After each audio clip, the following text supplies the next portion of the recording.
to become the director of the Ant-Man movie? It's a weird one actually. Like it goes back quite a long way, kind of, which is very strange. But even before I started writing Shaun of the Dead, after I did this TV series Space, I was in LA. Thank you very much. Yeah, I had this meeting with an artisan, which was like, this is like in 2001, so the year we started writing Shaun of the Dead. And it was just a very general meeting. It was around the time that they had some of the Marvel properties briefly. And there was basically a list of kind of what I suppose would be the lesser known characters, really. And I saw Ant-Man on the list, and it just suddenly kind of just brought back so many memories, because as a kid I had like John Byrne's Marvel premiere from like 1979, and I used to love it.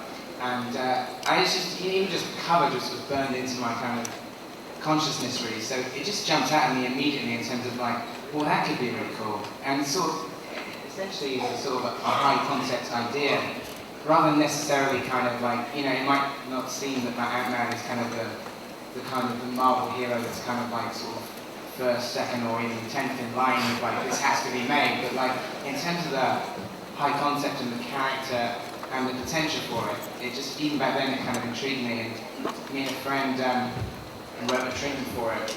And then nothing really happened with it. And then like 2 years ago, when I first came to Comic-Con, I met Kevin and Art for the first time, who'd just seen Shaun of the Dead, and they asked me, are there any Marvel characters you're interested in? I said, oh, well, funny enough, I wrote a treatment for Ant-Man like 3 years ago.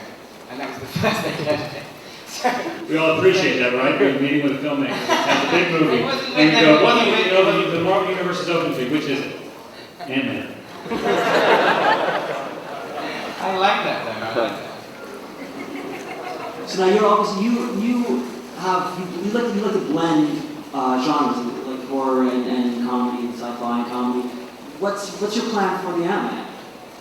Well, I suppose like, you know, there will be some comedic element to it, but I wanted to kind of stress that it's not really going to be a spoof. I mean, in a way, like I wanted it to be more of like an action adventure, really, and like the whole kind of like reason for getting involved in it was just the visual possibilities with having like an inch-high kind of, you know, sort of action hero. I hesitate to use the word superhero because I think, in a way, like one of the things that we want to do tone-wise is almost bring him back, almost to like his Tales to Astonish kind of like sort of mode a little bit, in terms of he's kind of like a, you know, a secret kind of crime fighter, really. So it wouldn't be necessarily like, so the last thing I want it to be is like a spoof, or like, as I call it, like a man in tights film. I don't want it to be like a comedy in that sense, but it will be funny, and like, you know, it really just sort of the idea of doing an action movie with some of the Incredible Shrinking Man is what really kind of like appeals to me.